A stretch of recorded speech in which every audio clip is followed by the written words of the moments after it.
Hi everyone, welcome back to my channel. Today's video is going to be my BOOKTUBEATHON wrap-up. It just ended last night and I had such a good time just reading with the booktube community like at the same time and together. It just felt like such a nice bonding experience. And I actually won one of the Twitter Sprints challenges, so I was super excited when that happened. And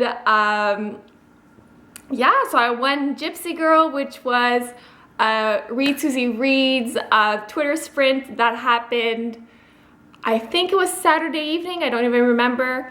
As much as BOOKTUBEATHON is fun, it is so tiring because you want to wake up early in the morning so you can start reading as soon as possible, but you want to stay up late at night because you want to have maximum of the hours you want to participate in all the Twitter sprints, but then that's hard because like I was working.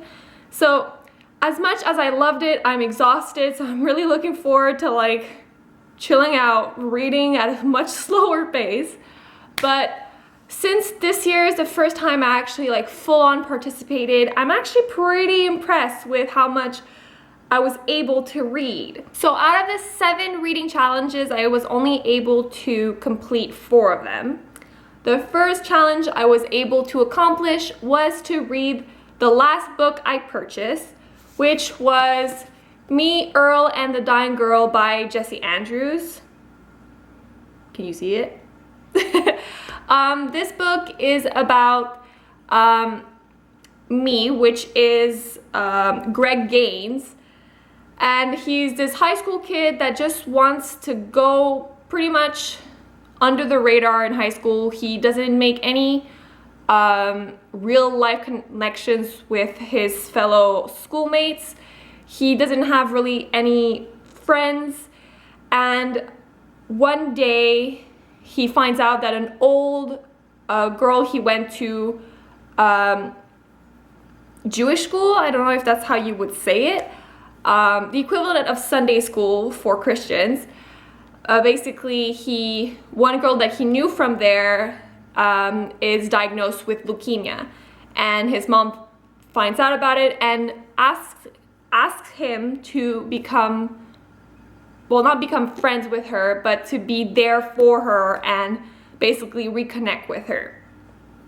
The character is actually really insecure. He's very like low self-esteem, but in a very like funny way. It's not depressing to read about it, but it's also kind of like, oh, like I wish you felt a little bit better about yourself. It was really funny to read, but it's a dark humor. It's a self-deprecating kind of humor. And I've never read anything like that, and I really liked that. It was very interesting. From the first page you turn on, you're already in, like, he already talks about the book. Like, the character in the book is talking about the book you're reading as if he's the one who is writing it as we're reading it. It's not the author writing, it's the character writing, which I thought was really interesting, and I really liked that format. It was very, like, smart. So I really enjoyed that. I gave it a 4 out of 5 stars on Goodreads, and that was really fun. I really recommend it. The second reading challenge that I was able to complete was to read a book I really wanted to read, and that was Mamrie Hart's You Deserve a Drink book. I don't actually have the copy with me because I already lent it to my mom. I have never laughed so much while reading a book. I wanted to share every little sentence that she would write down, that I would actually read it out loud to my boyfriend, because I was just like, oh my god, you need to hear this. Oh my god, this is so funny, you need to hear this.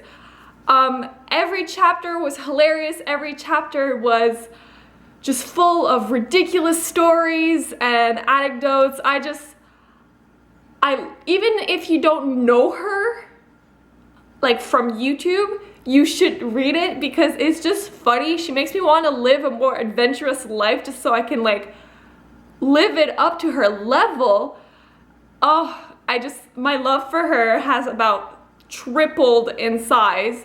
She's like she's like a model to me. She just doesn't care. She just lives, and she's like, if it's a bad situation, then I'll learn from it and laugh from it in the future, and if it's a good, then yay, let's all have fun with it.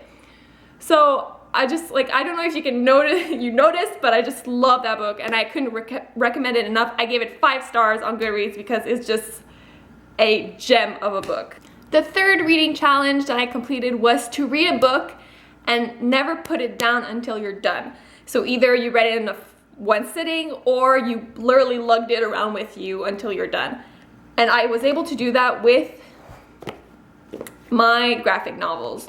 I did manage to do it with volume 6, which was Fable's Homelands, but I totally did it with the volume 7, which is called Fable's Arabian Nights and Days.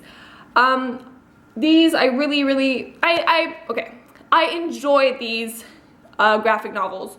There's a lot of different character-driven stories. You would flip between a lot of the fables. They're fun, but they don't really link to each other necessarily, so it's kind of like little side stories side by side. I gave them both 3 out of 5 stars on Goodreads. I really enjoy them, and they were perfect for shoving in to add more books to my book count this week. The fourth reading challenge I was able to complete was the last book I read, and it was to read the favorite book of someone else.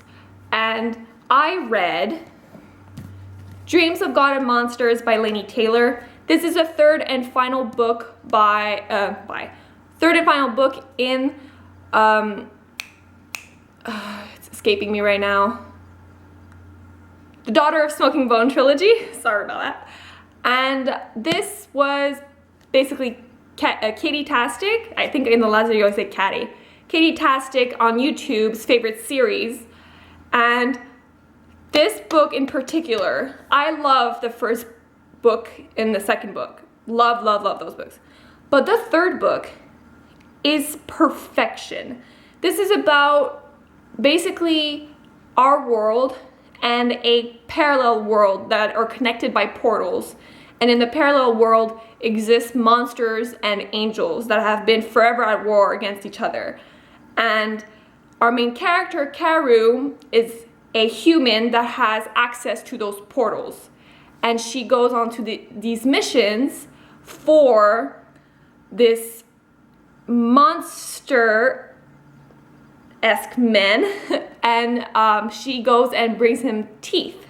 And I'm not gonna go more into details because really you have to read these books. They are so amazing.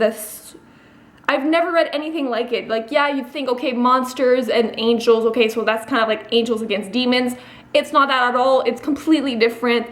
They're not really angels. They're like a completely different kind of angels. The monsters are half animal, half men. They can be not just one animal and one human. They're like human, but then like 5 different animals. It's just like there are breeds and there's magic, and when that magic comes into the real world, it's fabulous. I gave this book 5 out of 5 stars. I finished it last night at 11 p.m. and decided to complete my BOOKTUBEATHON experience with this book because I was crying. The ending, not exactly what I wanted, but it was perfect. You got the satisfaction you wanted, but it made sense that it ended like that. I wanted more, but Laini Taylor now is one of my favorite authors. I can't wait to see what else comes out. And yeah, so just pick this series up. So that concludes today's video. Let me know if you participated in the BOOKTUBEATHON last week and what you actually ended up reading in the comments down below. I love to see and hear what you guys' experiences was, and maybe if we actually tweeted at each other, that'd be really cool. Don't forget to like and subscribe if you haven't already, and until next time, have a great day. Bye.